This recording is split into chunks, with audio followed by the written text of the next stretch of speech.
They didn't even bring their towels for this one. Always know where your towel is.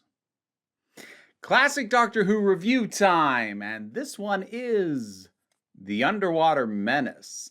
Been a little while since I've done an animated recreation, this one of a second Doctor story that is mostly lost. The third episode exists in totality, but the other ones prior to the animated recreation only existed in the telesnaps sort of attempt to reassemble them along with the audio.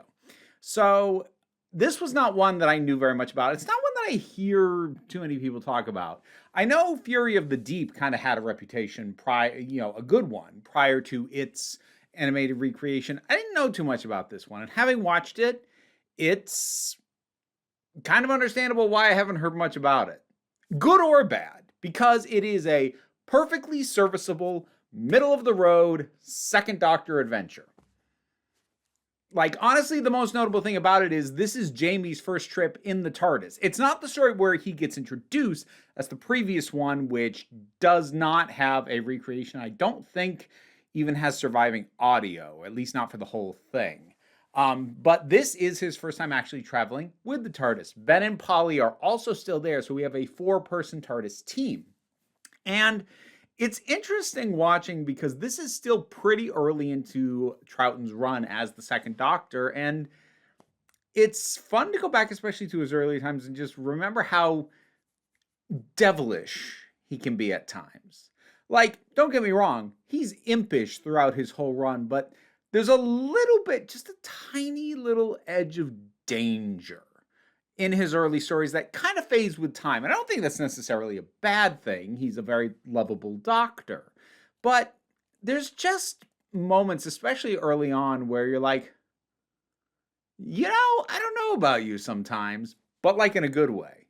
So this has them arrive actually slightly in the future from when it would have been made and aired. And they encounter the lost city of Atlantis. And it's kind of funny that I did the Time Monster not too long ago, because that's a third Doctor story that also deals with Atlantis. Interestingly, they don't contradict, because the Time Monster deals with Atlantis before it sank. This is dealing with it many generations after. So they aren't contradictory in the way that some of the times that Doctor Who has brought up the Loch Ness Monster are contradictory with each other. So it still works, but it's just kind of funny how the timing worked out on that. It's interesting that it's called The Underwater Menace, and we end up with our heroes down in Atlantis, but pretty much immediately the Atlanteans are not the problem. The problem is a mad professor by the name of Zareth. And you can tell this performer was having a lot of fun. He got to chew a lot of scenery. He literally has a scene where he goes, "No one can stop me now!" Like, that's one of the cliffhangers. It's kind of amazing that it's that on the nose. And he is just straight up treated as mad. His actual goal is not something that just endangers Atlantis or just endangers the surface world. It threatens to blow up the entire world, and that's his goal. He's a little bit Davros-esque in that way, I suppose, because is there any actual thing that he wants that requires him to do this? No. He just wants to know that he can. He wants that accomplishment, and if he can do that, no one ever gets to accomplish anything greater than that after him. And for him, that's enough. So I do think it works. He's a little bit camp. I have a slightly odd criticism about this, not as a story, but specifically as an animated recreation. I think they redesigned more than they should have. Now, there's already kind of a conversation to be had as to what the purpose of the animated recreations should be. Because if this is a case, as it generally is, that we have either not the entire or not any of the story existing as footage, then this is the only version, complete version that people will be able to watch. Should they be trying to recreate in animated form what would have aired at the time, or should they be approaching it more as how would we do it now? And what I mean by that is I brought this up, I think, with the Macra Terror, where it was very clear they redesigned the Macra to actually look convincing as crab monsters, whereas they didn't in the original. They were cheap, janky effects.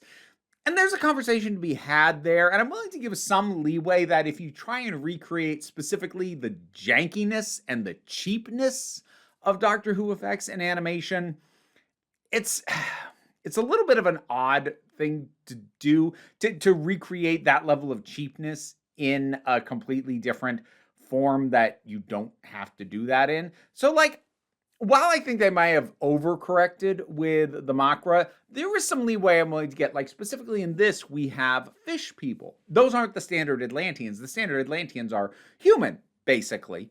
And they have sort of grafted gills and other attributes onto what is basically a slave class that goes out and gathers what they need for food. And the fish people have been redesigned for this a fair bit. And the third episode, since I was able to check the original on that, like, yeah, they're pretty janky.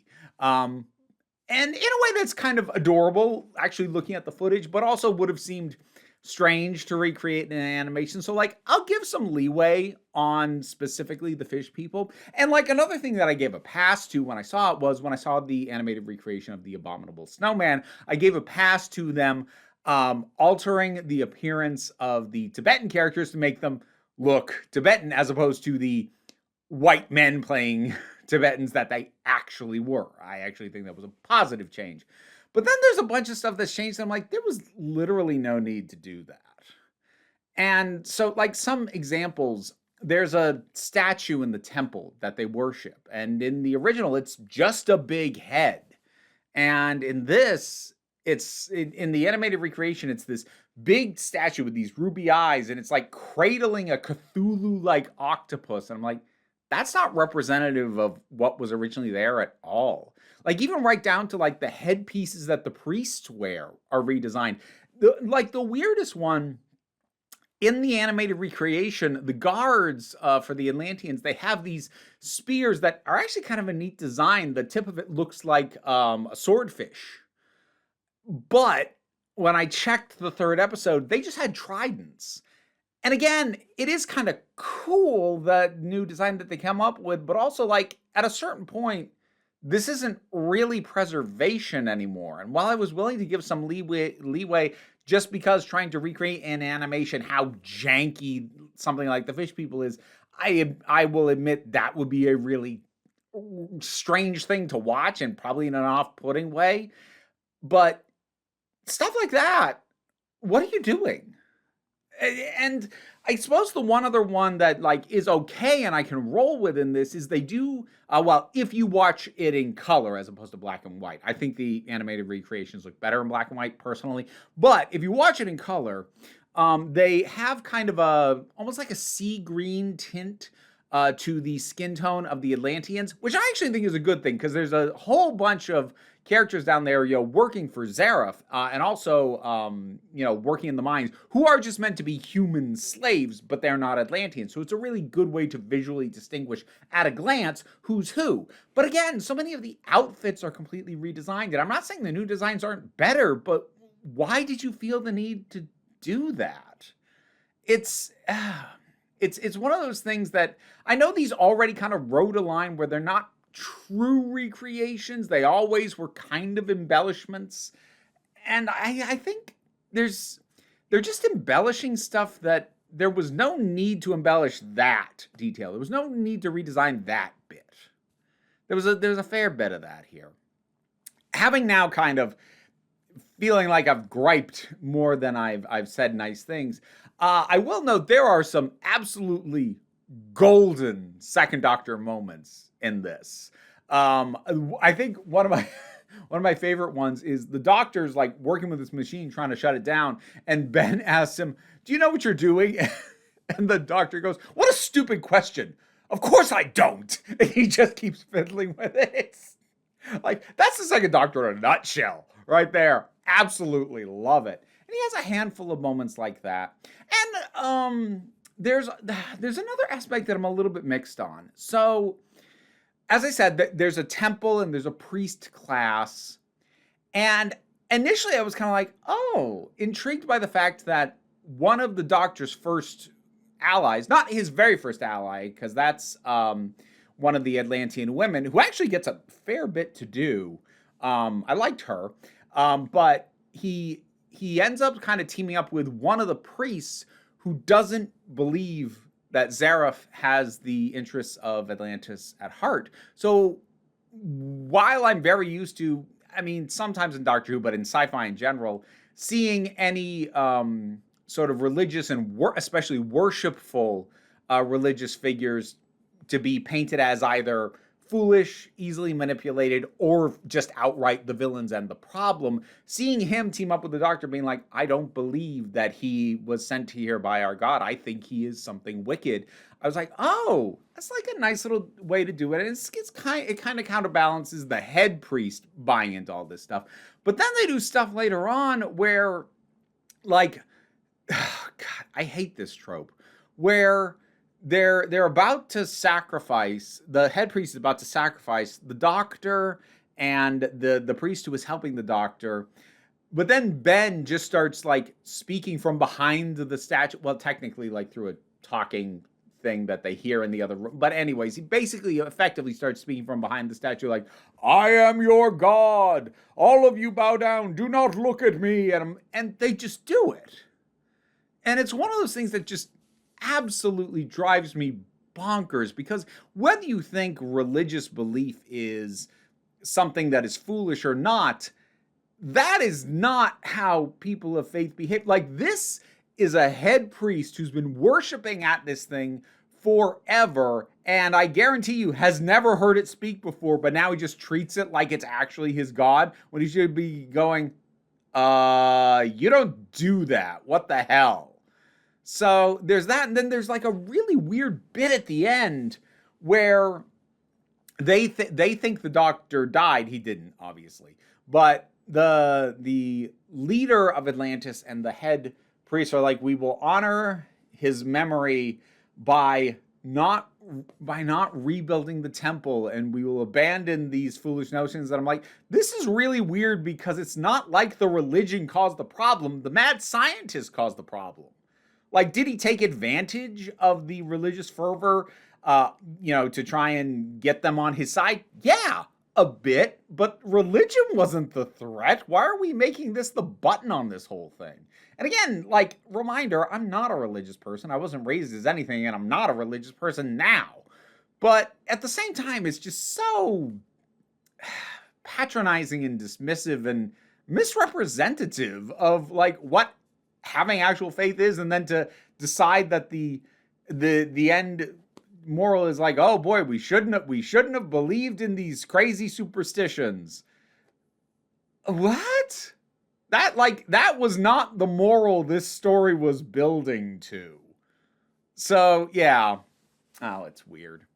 But again, like, the villain is a lot of fun. There's a lot of fun to be had in how over the top his performance is. Troughton gets some great moments. Jamie is holding his own pretty much immediately. Ben's fine. Polly's a little bit mixed. Like, Polly gets some things to do, but Polly, it's not that she gets damseled all the time, but she really feels like she has a damsel mindset.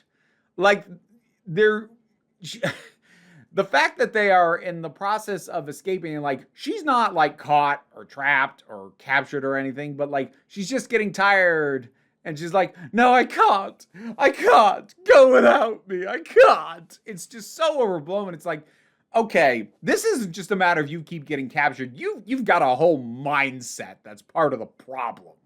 So I can't say that the times I've seen Polly, she really hasn't done much. She really hasn't done much for me that has really worked. But it's great seeing Jamie, animated form or otherwise. And like I said, the Doctor gets plenty of moments to shine, whether he is scrambling at the last minute, whether he has lured this evil scientist into a trap and has this smug little look because he knows exactly what's about to happen. He gets a good range of stuff to do in here. He's easily the highlight of the whole thing, with the villain being a not too distant second. There's just things about the story itself and then about the animated recreation in specific that just don't quite work for me. But as I said, it's fine. It is a perfectly serviceable, middle of the road, not great, not terrible, some good things, some bad, second Doctor story. The Underwater Menace. You seen this one? What'd you think about it? Whatever your thoughts are, drop something down in the comments. Let's talk about it. Patreon pays the bills. Enables me to do this as my living, even if you can't help me out that way. Like, share, subscribe. Those all help as well. Don't worry too much about it, though. We take a relaxed attitude around here, so you can just come on back next time you need a break.